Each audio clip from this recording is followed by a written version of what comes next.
Welcome to Bat Therapy, mental health through the lens of comics and film. Be a fly on the wall or a bat in the cave, listening in on a friendship built out of a love for talking Batman, comics, and the everyday struggle to achieve mental health and happiness.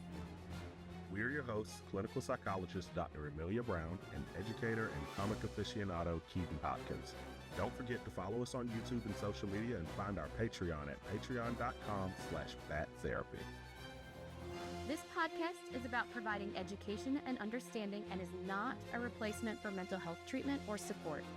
If you're needing help, go to bat-therapy.com for resources. All right.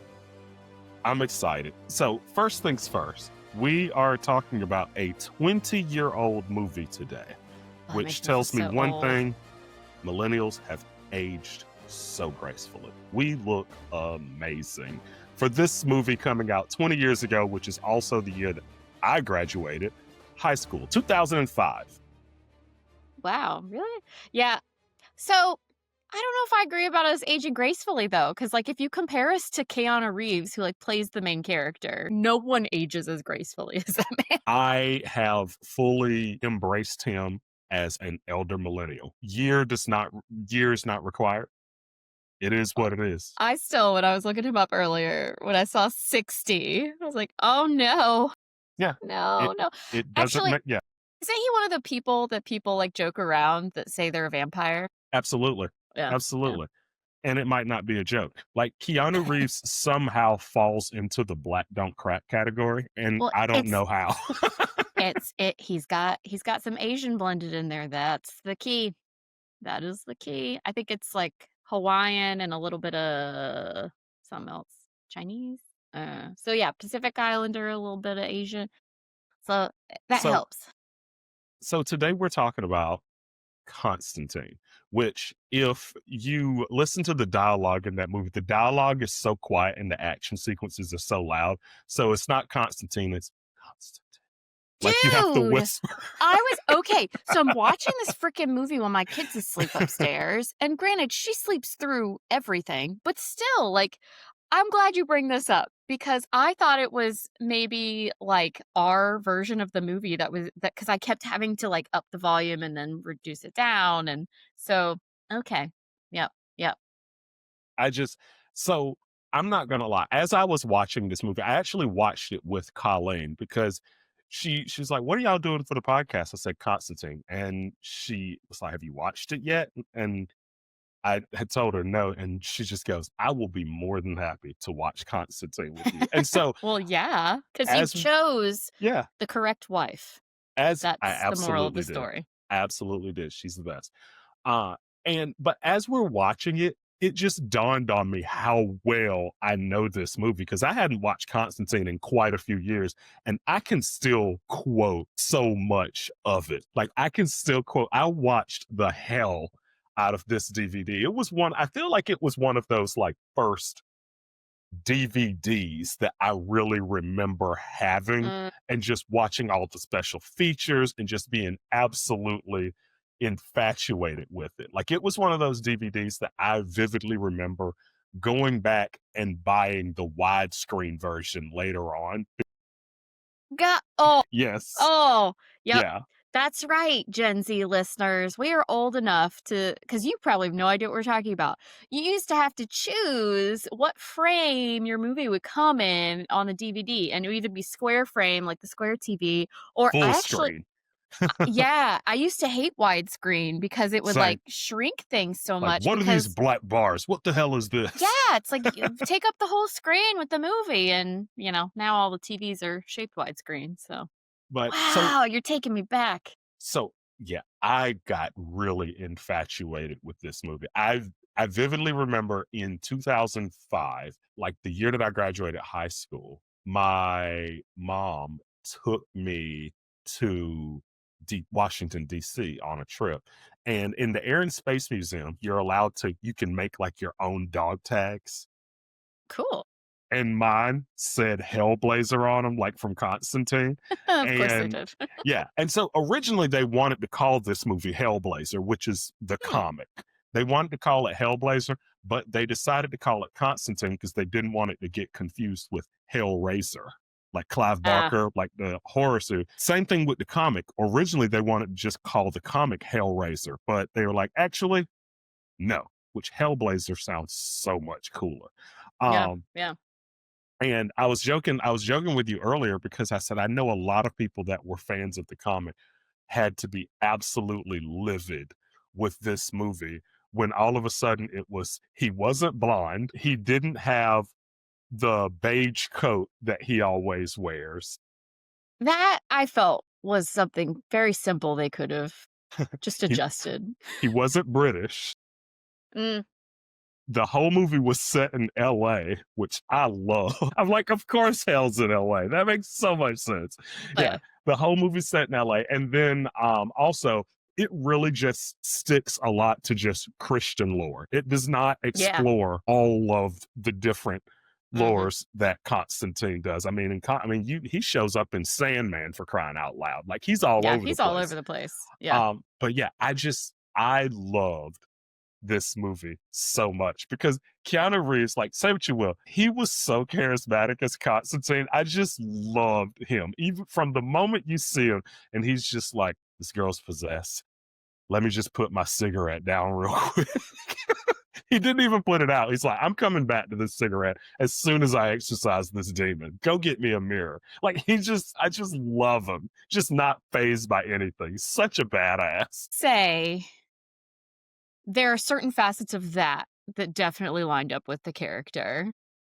You know, so like, okay, granted, visually, where things are located, all that stuff, even, yeah, the lore being very limited. He definitely had Constantine vibes in terms of the personality for sure. Yeah.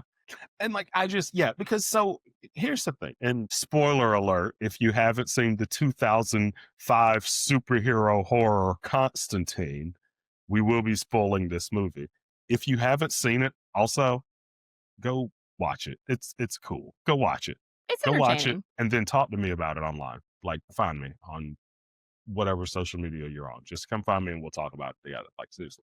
But yeah, so one of the things that is a main plot line of this movie is the fact that he has terminal cancer. He has terminal cancer. And so right there, it's very interesting because he is fighting towards eternity. He's basically Mhm. trying to do every good deed he can because he knows that he's going to go to hell because Catholic religion says, oh, So, if you kill yourself, then you automatically go to hell. Which I'm gonna be honest, feel like it deserves an asterisk mark.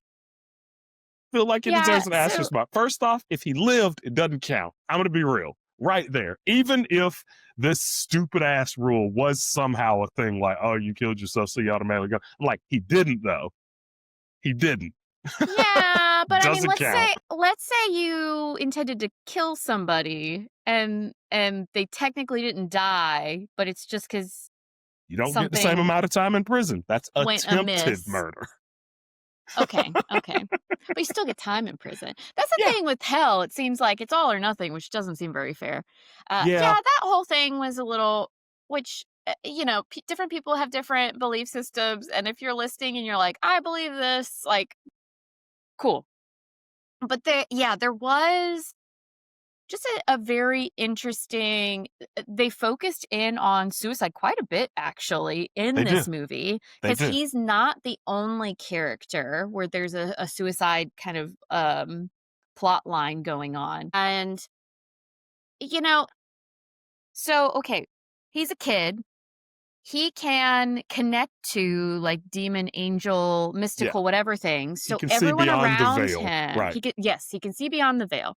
So everyone around him thinks he has a mental health disorder and is putting him through treatment and he's just really struggling. And this all leads to him almost dying by suicide. Like you said, I think he said he technically died like 2 briefly. So he minutes. ended up yes, he was in hell for 2 minutes, which seemed a lot longer. Fair. That seems, I feel like that would track. It's like when you're Um, driving on the Jersey Turnpike. It's like, oh, it's only this many miles. And it's like, I've been here for a year.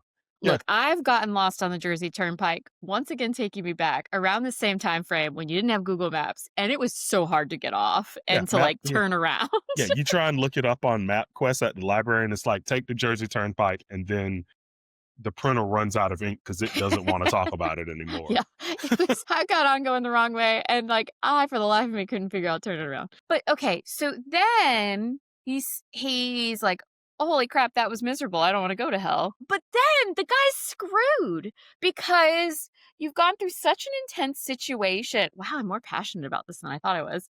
But, like, It's because it's a good movie. because well, he gets screwed over. So He does. essentially, he's told his entire life, nope, doesn't matter. You're still going to hell. Nope, you're still going to hell. Because no matter what good he does, at least a portion of it is because he doesn't want to go back to hell. But also, duh, like, you come on, that's got to be in the back of your mind no matter what. Like, hey, how much good can I do to, like, okay, even the most altruistic of us, guess what? When we do something good for other people, it benefits us too. We Right. feel good. It does. We Sometimes you benefit do in it for the some gram. way. We benefit in some way. Even if you're doing it just to be nice to people, there's a feedback loop, or you wouldn't be doing it if it didn't reinforce your behavior somehow. So, like, I feel like that was very unfair. So fortunately, though, they didn't screw him over the second time around, because they could have just screwed him over again and been like, well, you saved someone, but technically you were dying by suicide again. But they did, I think, hit on the truth here, because there's, like, when he was a kid and attempting to die by suicide, but then when he was an adult, so, like, near the end of the movie, He's when not he's doing doing it it, to die. He's doing it to it get Lucifer to show up. he's self-sacrificing. Yeah, so I saw it more as someone who knows they are probably going to die in order to save somebody else, Right. which we tend to see as a self-sacrifice, not as a suicide. So I'm glad they didn't screw him over with that, because based on everything else, I'm sure He they were gets tempted. he gets screwed over by a lot of technicalities. Like Yeah. one of them when he's first talking to Gabriel, and he's like, "Come on, I'm doing the right thing," and she goes, "Yeah, but it doesn't count as believing or having faith if you know that it's real." I'm like, "Come on, that's not See? fair." Exactly. So, like, because he knows things are true, he can't have faith, but he has to have faith in order. I'm like, seriously? Yeah, I'm Y'all suck. like this circle logic is Yeah. horrible. Also, of course, Tilda Swinton is an angel. She's always the androgynous, like, Are odd, you good? Are you bad? uh-huh, can't Okay. read you. You Yeah. got this, like, ghostly kind of appearance to you that's hard to read. Like, she's great for those sorts of things. But, like, oh Yeah. man, did I hate her in this movie. So one thing, like the logic in the movie though that they like completely forgot about there, because the whole thing is, oh, angels and demons can't be on Earth. It has to be half breeds, Yeah, I didn't fully except for understand all that. Gabriel for some reason. Yeah, maybe they're saying Gabriel is a half-breed in this? I don't think Gabriel was though. Like the fact, like when Tilda tries to smite Lucifer, I'm like, okay, Yeah, let's see there's where a this lot goes. of, Love this movie. and I appreciate that you can love it and also point out its flaws. Absolutely. I mean, also, I love that in this universe, there's just two Rachel Weisz. As a Oh, yeah. as a fan of The Mummy, this is a great movie. I'm gonna be honest. Um, Mummy. Oh, we don't have that on our list for this season, do we? we can put it now. We can put it. Yeah, you can do that listeners out there, if you ever start a podcast, you can do whatever you want. Yeah. No one's Whatever gonna you stop want. me. No one's gonna stop you except our producer. And yeah, yeah, Bill, that yeah, stickler. yeah. But yeah, so first things first, one of the things that stuck out to me is just how absolutely cynical Keanu Reeves is, with good reason. Yeah. So, because the thing is, when you get dealt a bad hand in life, Which is putting it lightly for right, him. right, when you get dealt a horrible hand, it's difficult to see outside of it when it's legitimately the reality. Like, it's not a situation where you're overthinking something. It's not a situation where you are exaggerating or just thinking about it the wrong way. It's like, no, this is the legit reality. It's hard to not be cynical in situations like that. Like, Yeah. yeah, So when I was preparing for this episode, I was like, I don't know why I was like, oh, there's nothing obviously psychology to talk about, which is obviously not true. But then I started thinking, because I know when we were texting about it, you were like, oh, I want to talk about second chances. And I was also just thinking about, yeah, just he's handed just a terrible hand. terrible hand. He's dealt horribly. And so you were actually very beautifully describing the differences between two psychotherapy theoretical orientations. So Okay. there are different types of treatments, and we've talked about this before, but I think it's been a while actually. So there are a number of different types of treatments out there, Hmm. a number of different evidence-based treatments. And what I mean by that is there's been research done to figure out, okay, so if a person gets this treatment, is Hmm. it better than just talking to someone for support? Like if we structure it in a certain way and put certain skills into it and whatnot, does it benefit a person more than if you just sat them down with someone and that person was just like helpful and generally supportive without like, having, a certain target with it. Okay. You can also compare it to people on a wait list or people who aren't getting treatment at all yet. You can compare things to medications. You can compare different treatments to each other. But essentially, evidence-based treatments, they have a certain amount of quality research that's been done to suggest that, okay, they have an impact in certain ways with certain kind Hmm. of mental health things. So, one of the really big ones that most people have heard of is cognitive behavioral therapy. So, that's the one hitting on what you were describing as you were like, he's not misreading the situation. He's not thinking about it in an unhelpful way, or he's not thinking about it in an unrealistic way. He's seeing things pretty clearly. So, cognitive behavioral therapy is really helpful with trying to help people reframe how they think about things, how they respond to things, so that it's more realistic and more helpful. But when you have things like terminal cancer or angels and demons that are a-holes to you, no matter how many lives you save, right? Like these are things that, granted, you can have over or under reactions to, but I agree with you. It seems like he's pretty realistically aware of the situation. Hmm. And so then a lot of times people suggest a different orientation, which is acceptance and commitment therapy, or ACT for short. Hmm. And so a lot of times this is a favorite to use in like medical situations when people have like some sort of chronic condition or a terminal ailment or something medical going on. It's also helpful for mental health stuff as well. But let's say like, hey, you're just dealing with the fact that something in life sucks. Sometimes working on, okay, so how do I accept it for what it is? Hmm. Because if I fight against it, I can actually make my life even more difficult or more miserable than it already is based on the situation. Right? So that's the thing with him is his cynicism, for example, like, it makes it a little hard for him to get with the ladies. He has Hmm. to he has to humanize a little bit for Rachel Weisz's character, Angela? I think Angela, Hmm. to warm up to him. So, he's got some ways where, how do I accept the reality so I don't push people away that can be helpful to me? Because he pushes her away quite a few times. He makes his life harder when he doesn't need to.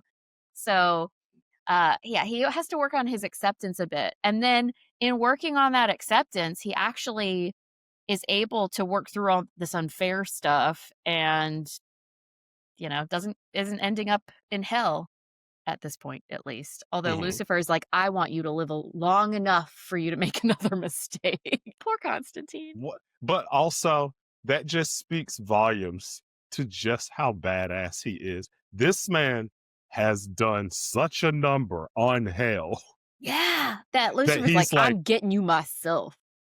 you don't get to go. I will let you live forever before I let you go to heaven. Like, First off, the Lucifer pettiness. comes himself to Yes. collect him.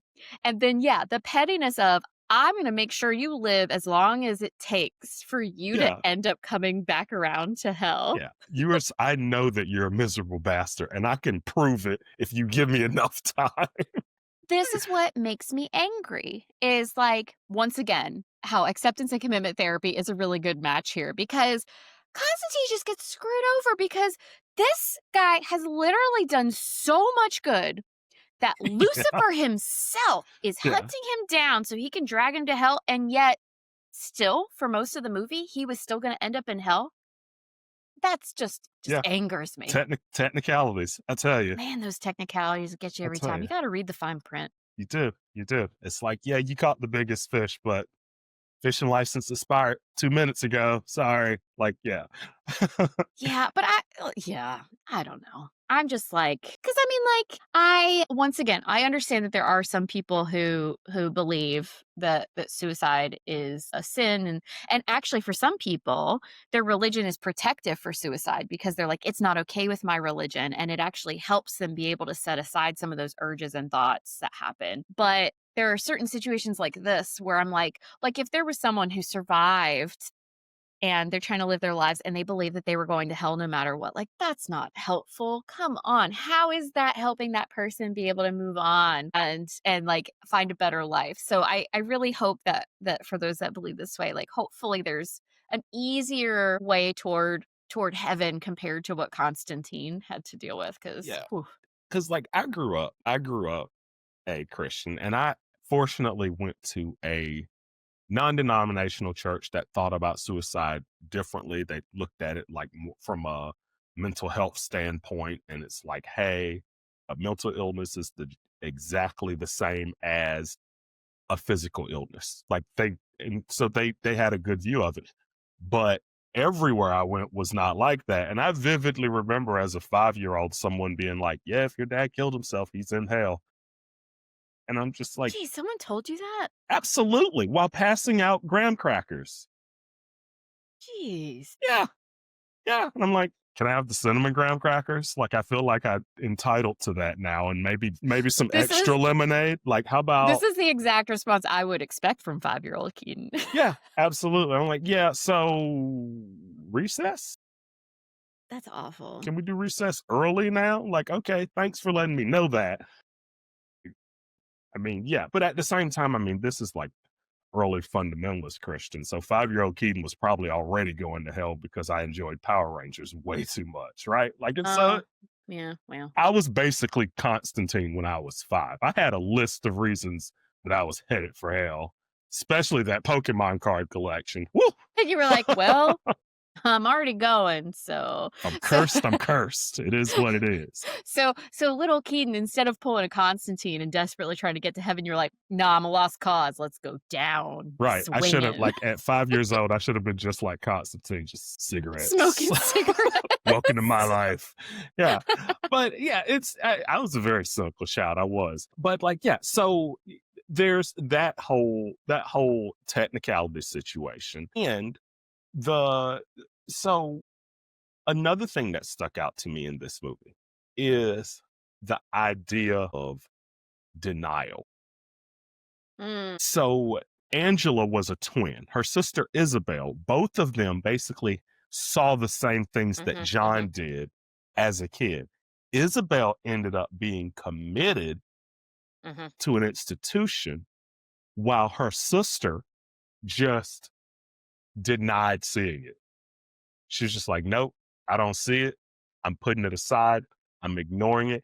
And that is such like the idea of denial and lying to yourself. I think that's something that everyone deals with sometime. Like where it's one of those things where instead of just looking at a situation head on, calling it as is, you're just, I can't handle this right now. That's not a thing.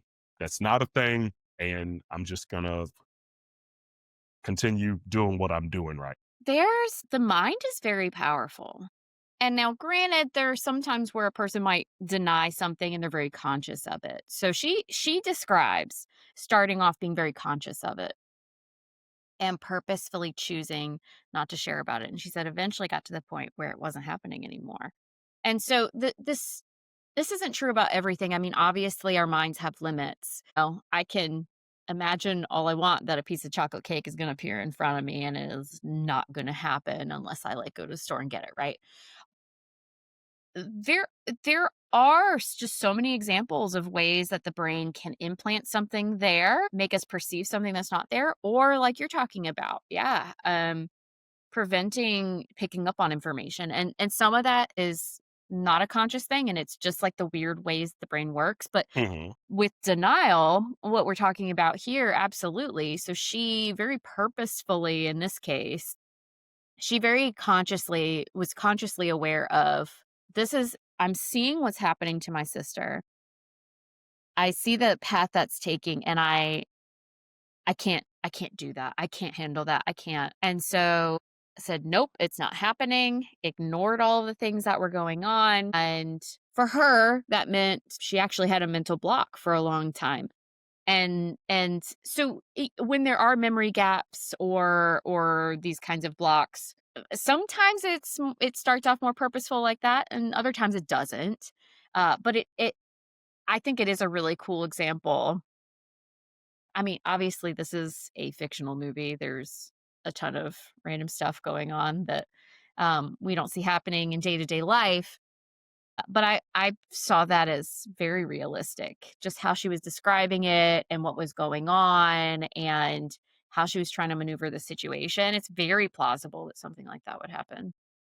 Yeah. And so, yeah. And of course, she has that guilt now. She has that guilt Oh, yeah, now because her sisters because, died, right, let because of that alone denial. Right. let alone spent time in and out of institutions. Albeit, if Angela had acknowledged what was going on for her, it probably wouldn't have saved her sister. It probably, unfortunately, she probably would have also just ended up in institutions and treatments and whatnot. But absolutely, that sense of guilt, especially, with her sister dying as a part of the plot for this movie. Hmm. And then I couldn't fully, so her sister dies by suicide. She doesn't think it's suicide, but then Constantine confirms it. So did her sister die by suicide in order to be able to communicate with Constantine later? Like, I was trying to figure out if she was just like had enough, or if it had to do with all the Lucifer Sun thing. I don't know. I got a little confused. Yeah, that honestly, it was a weird plot point because, yeah, she did actually commit suicide, but I couldn't figure out the reasonings. I feel like it's a little bit of a plot hole. If y'all are listening, help us figure it out. Because basically he goes to hell and he It's like sees she was her waiting for there. him. Yes. Yes. She was waiting for him, I guess, and she gives him the The, tag. like, hospital tag or whatever. Yeah. Yeah, and there was the whole, like, Lucifer Sun coming to Earth. I don't know, I got lost with all that stuff. It's funny because it felt like the main plot of what was happening across the movie wasn't the actual main plot, because it felt more like character development was the focus, which I'm all for, obviously. I love character development stuff, but like main plot, I'm like, why was Lucifer's son, and why did Gabriel care, and what's happening Yeah. again? Well, and Gabriel also. So Gabriel has jealousy issues of Oh, yeah. humans. It's like, really? All you got to Which do is is a say, common thread for angels right. in All you like got to do is say, I'm stories. sorry and everything's fine. It's just like that. Like, Yeah. screw humans. Constantine's like, no, that's not always true. Right. Case in point. Right. I'm going to hit you in the face later. Like, He's like, yeah, if an apology is all it took, I wouldn't have done all this crap over the years. right. I would have just said sorry. And that would have been that. Can I please stop seeing demons now? But yeah, Gabriel is frustrated with how easy it is apparently for humans. Sheesh. And also, there is another character, and I wanted to mention him as well. Papa Midnight. Uh, So, Shades of Grey and Neutrality. Eh, mhm. I do love the idea of someone attempting to just not get involved. So there's a like mantra, and I can't remember where I heard it, but I think the saying is kind of like, hey, if you're gonna be tolerant, you can't allow others to be intolerant. Like it was something to that effect. He's trying to play neutral when one side is clearly Yeah. very much in the wrong, Yeah. right? Yeah. Yeah. And Yeah. it's one of those things where I don't know, like the mental gymnastics of that sometimes always blows my mind. Like someone that's attempting to stay in the middle when clearly, morally, Well, and that is the tricky bit because as beings, will interact with other beings and we will therefore affect other beings for their better or for their worse. And it's nice to think of neutrality as an option. Or like you were talking, there is this irony to tolerance.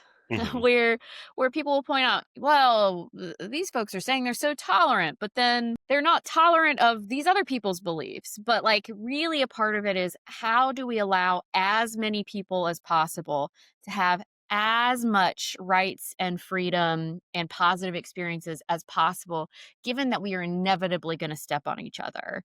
And that is a very tricky thing to maneuver. And mhm, so, yeah, Midnight definitely it is kind of a character that highlights how difficult that is because it's like, okay, so if you're inaction is different than neutrality. Because if you're neutral, for example, like let's say you're at recess and there's a kid going around beating everybody up. And you say, I'm neutral because I'm not doing anything. Well, right. inaction versus neutrality is different, right? So instead of like, how do we make sure that it's not just the bully who has rights on the recess field, but everyone else does too? How do we balance this out, right? So that neutrality versus inaction is pretty difficult. Also, I'm also now realizing like how John Wick, the midnight stuff is because you've got this place you go that there's not supposed to be any violence and like everyone can come to. And I'm like, oh, this is like Keanu's like original like Wick Yeah, it's just this thing. It's the experience. what was the name of the hotel? The Continental. Yeah, it's Yeah, like the Hotel the Continental. Continental. Yeah. Yeah, and the thing is, every character in this movie could have had their own movie. I agree with Like, that. Yeah. yeah, it was yeah, because Papa Midnight, yeah, he's just there, he's running his place, only certain people can be members, Hmm. and all are welcome, no matter how bad, no matter how good, all are welcome. You just can't fight here. And yeah, like you said, there's a big difference between being truly neutral and having complete inaction. Because Well, and complete here's inaction could not, like, complete true. inaction isn't necessarily neutral. Here's the crux with Midnight, with Papa Midnight that makes things a little bit more complicated is he is creating a place where you cannot act and react with each other. And so he is trying to create this place of neutrality that hits on neutrality rather than just inaction. Cuz so also for argument's sake, what tend to be the best ways to get everybody on the same page and being able to find a way to work together, stop fighting, find a way to stop fighting, be able to like connect with each other as humans, or I guess Mhm. as humans doesn't make sense in Constantine, but you get what I'm saying. As a fellow creature with, mm, Half breeds. Yeah. yeah, I don't know how to describe it with non-human characters, but and so in some ways, maybe he's trying to create that space where it's like, okay, this is a place where you have no choice but to interact with each other as if you're equals.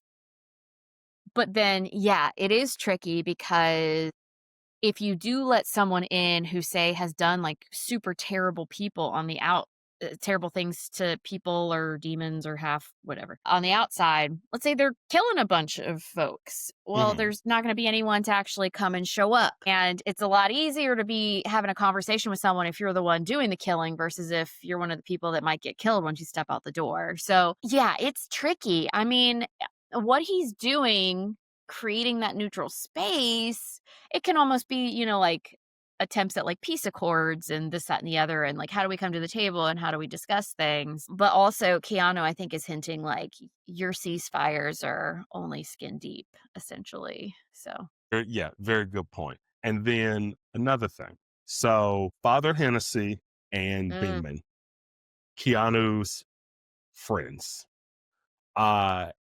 So one thing I really loved, because we already talked about just how cynical John was about And then everyone basically dies around him.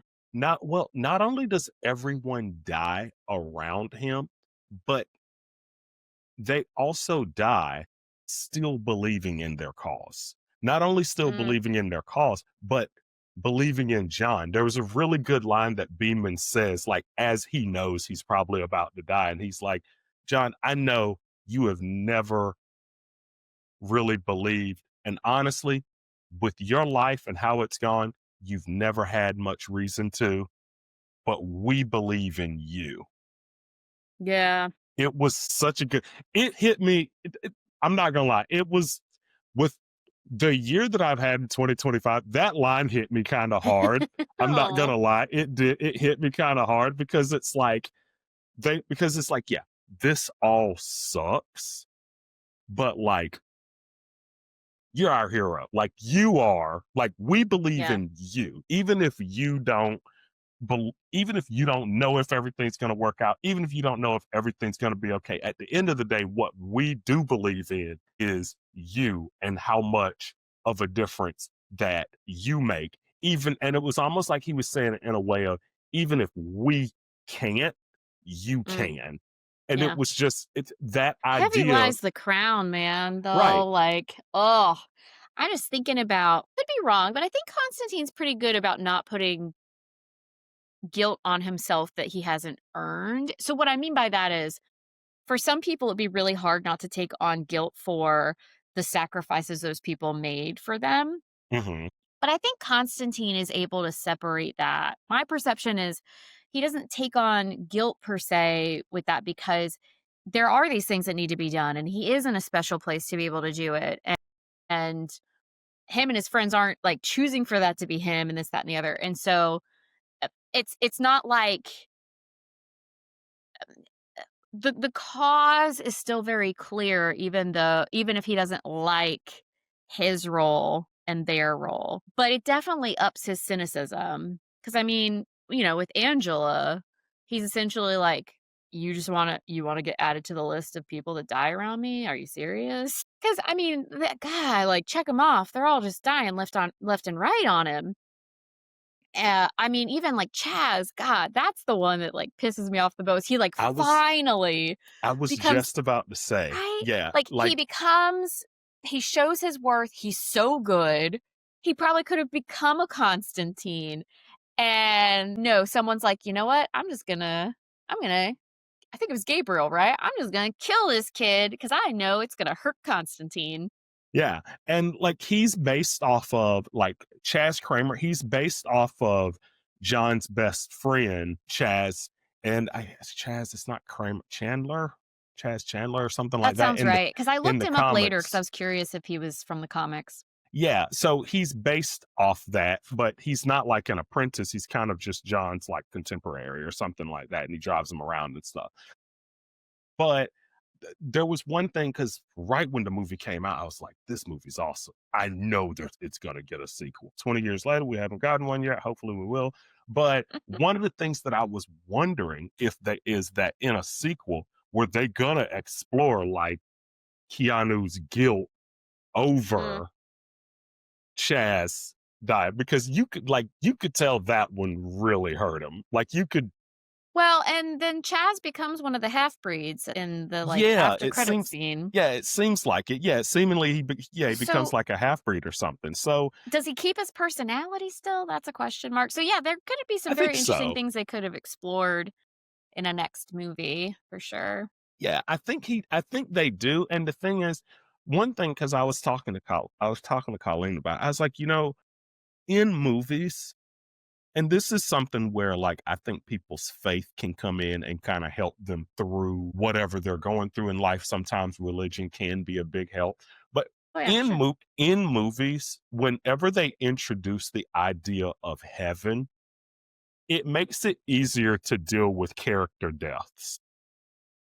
Like, when Yeah. you're watching them, it's like, oh, well, they introduced heaven. And so, like, oh, this character got killed off, but they're in heaven, and that's good. That's okay.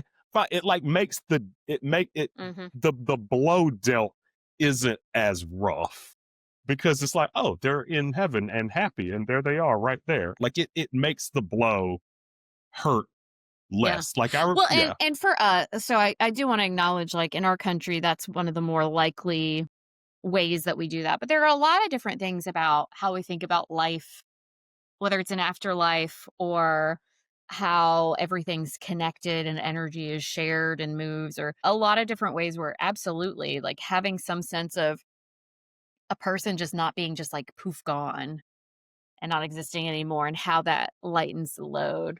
And yeah, it definitely I agree with you. In movies, it can help with a lot. Like, does a death seem to have a meaning to it? I mean, Bill can tell you. If we're watching a movie or a show and I get some sense where it was like that death was meaningless, I am just a miserable person to be around for at least an hour afterward, because I turn into cynical Constantine. I really do. So I totally agree with you that a purpose, or like you said, they all believe in the cause, and the cause is, how do I put it? Some causes are gray or blurred, Hmm. or the worst ones are when at the end of the movie you find out they were being duped all along, Right. and then right. So like this is a true cause that really like pushes forward, and like you said, like the heaven piece helps, and then Chaz, he gets to be a half breed, and those things definitely help with the Hmm. blow and the loss and the grief. And with Constantine, he lives in all this stuff. So as long as someone's not ended up in hell, he's probably cool with it, I guess. Yeah. Yeah. And I mean, he ends up getting his life back because he Mm, makes that sacrifice yep. for Angela's sister. He And almost went to heaven. Then Lucifer was like, no, no, no, no. it's such a good scene. It's such a good scene. Because like That Lucifer is a bitter, bitter demon. also, Or I'm not gonna Angelus. lie, I loved Peter Stormare as Lucifer. He was perfect. Yeah. And like when he's Gotcha. dragging him off and just whistling, I'm like, what a sinister bastard. Like I absolutely loved it. And He he's like, didn't wait, have a I big can't take part, him. but he That's not played it fair. well. That's not fair. Like he's like throwing a temper tantrum. I gotta say, like, some characters don't need a lot of screen time to just have a really big impact. And this is definitely one of those As far situations. as like Lucifer on screen, Nailed it. he is my number one. He's my number one. Close who's your Lucifer Morningstar and Lucifer, I just love him movies? so I'm talking much. movies. Movies. Yeah, Okay, okay, movies. okay, okay, okay. Movies. He Peter Stormare in that little bit is my number one. It's good. Number Peter's good. two, probably Al Pacino in Devil's Advocate. But like that's a whole also I Keanu haven't Reeves. seen. Also Keanu Yeah, Reeves. Yeah, look at that. Yeah. that's Yeah. kind of. I wonder if, because right, like he's someone who's had some rough times in life. I wonder if he Yeah. picked these characters to work through some stuff. Right. Maybe. Who knows? Who Yeah, knows? But I yeah, forgot about that movie. I'm gonna have to watch that again. it It's been still a scares long me. time. It still scares me. I was too young when I saw it, and so like Uh, those like creepy demon faces like scared like gave oh me yeah, see, not I don't even like remember that yeah. part. But like I love the way that it all went where it's just like that's life. Like you go through one obstacle, you get through one huge thing and you keep on going. It's not over. It's like Keanu like Constantine at the end of this movie is like, yeah, so I've died twice. Don't have that disease anymore. And now I'm just living. What can I do to maximize this? What can Yep. I do? Because I know something else is coming. I know this isn't my last fight. And the last thing you see him doing is like, I'm going to chew some gum instead of smoking a cigarette, right? Yep. And so Little things. that's the acceptance and commitment therapy approach, where it's, I know life is coming at me with stuff. I can either fight it in some way. And sometimes we fight these things by es- es- essentially, there might not be something going on the outside, but just internally fighting the reality of something. Mhm. And so we can have a lot of reactions to not wanting something to be true. But what he does is he accepts, he says, you know what? I can't change the fact of what life is like. I know what it's like. And then he just puts one foot in front of the other. He keeps going, which helps him be more resilient to whatever comes next, which 20 years later, we still don't know what it is, at least movie-wise. You can read comics, but like you were saying earlier, those aren't very connected. Yeah, it's like you gotta, it's one battle after the next. Like Constantine is not one of those characters where he's like, yeah, I don't think I'm gonna ever see a lot of peace in this life, Mm. but I can help people. Yep. Now, I will say, there's something about the cynical nature of the character. I do think it could have been improved by the character being British. There's just this beautiful cynicism that British people can have that I really appreciate. I watch a ton of BBC shows because I love the humor. And there's just something about that little bit of flair that the British approach to that cynicism would have had that I think for me would have been an improvement on the It's movie. that pure colonizer in their blood, right? It's just Yep. No, I'm kidding. No, I see what you're saying. I see what you're Americans do it too. We're colonizers as well now. White girl's gonna stay quiet. I've never colonized anything personally. Well, personally, I mean, Yeah, that's true. But no, I can definitely see what you're saying. Like, yeah, it was, but I think that as far as this movie goes, I think Keanu definitely maximized what was there. yeah, for sure. What was there? Yeah, Absolutely. But I see what you're saying about the British cynicism. It comes on a little bit more natural. and it just, I don't know. For me, there's nothing like it, and Constantine just hits it so great. Because what I was thinking is, because we're getting near the end of this episode, I was thinking to myself, we might do another Constantine episode this season and do something from the comics because I love his interactions with Batman and where he pops Yeah, up it's with great. that kind of stuff. And yeah, that British cynicism, especially when you have it coming up against the Batman persona too, is just Yeah, so it's great. fun. It's a lot of fun for sure. Yeah, we'll definitely hit up some British Constantine because there's a lot of good animated stuff with him in it as well. Yeah. Him and And I mean, we Batman. already did something. So if people can't wait, we do have that episode Batman Damned that we did a while back. Yes. So you can always hunt that episode down Yes. if you can't wait. But yeah, I bet we'll do something else And I was with gonna British Constantine. ask viewers too, like if there's any like huge Hellblazer fans, then you think there's a good arc in the comics Oh for yeah, us let us to know. check out and read. Let us know for sure. Thanks for nerding out with us. I'm clinical psychologist Dr. Amelia Brown. And I'm educator and comic aficionado Keaton Hopkins. Check out my TV and movie reviews on YouTube at Team JVS. Check out our website at bat-therapy.com, our Bat Therapy YouTube channel, and follow us on social media. And don't forget our Patreon page at patreon.com/bat therapy. See you next week. Same bat time, same bat channel.